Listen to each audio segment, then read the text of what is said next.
Welcome to our 5 on 5. We're pleased to be joined today by Megan Flowers, the Executive Director of Sanctuary One. Megan, good to see you. Thanks for being here. Thanks for having me. So you've been with the organization a couple months now, is that right? Yeah, so I've been with Sanctuary One for about 3 months, here in town for about just over 2. It's really lovely to be back in the Rogue Valley. I grew up nearby, and Sanctuary One is a really special organization, and I'm just so happy to be a part of it. Yeah, tell us a little bit about, in case anybody doesn't know, the background of the organization, what it is you guys do there. So Sanctuary One is a nonprofit here in town, and we work with animals, people, and the earth. Better together is our motto.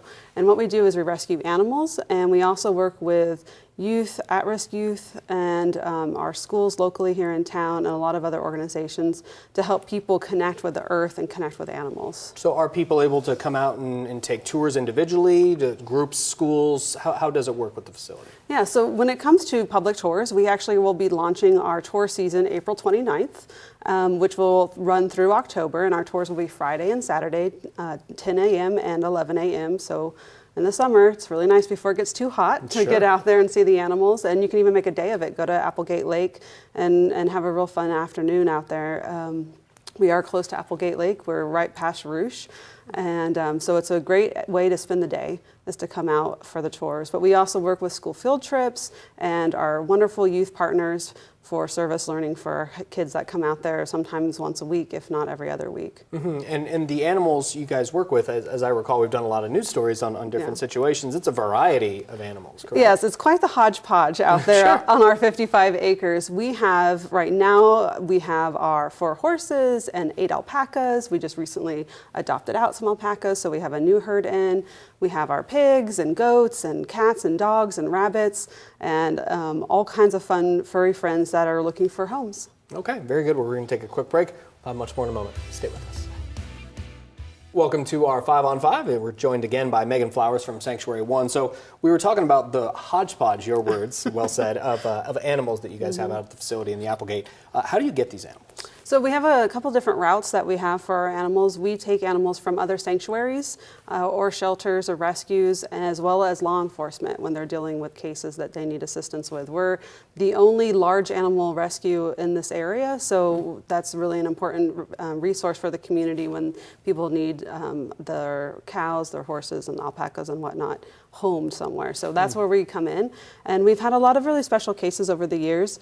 My current favorite, though we're not supposed to have favorites, is, like your own children, right? is our FIV cat cottage. FIV is a special disease that is an immune deficiency disorder. And we're one of the few facilities in the Oregon area that cater to these cats. In general, the population is hard for shelters to house because it is contagious in cat fight situations. So we have a special cottage for FIVs. And Thor came to us from another rescue, and he had been found by their volunteers walking on his leg, the bone of his leg, for several months. It took him a while to catch him, and when he finally came to us from them, they had done an amazing job taking care of him and his medical issues. But when he came to him, his favorite hobby was hiding.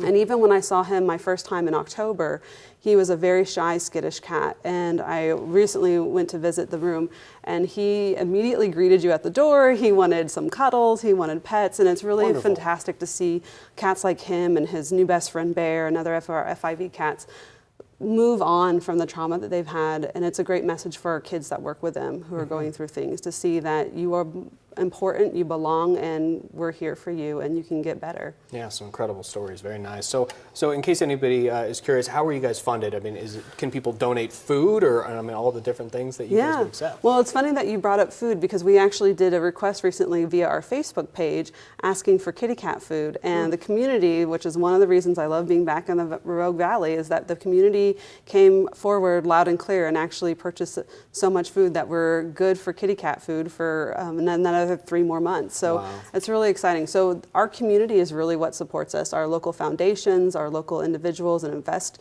in our animals and see the importance that we do with at-risk youth. It's really exciting.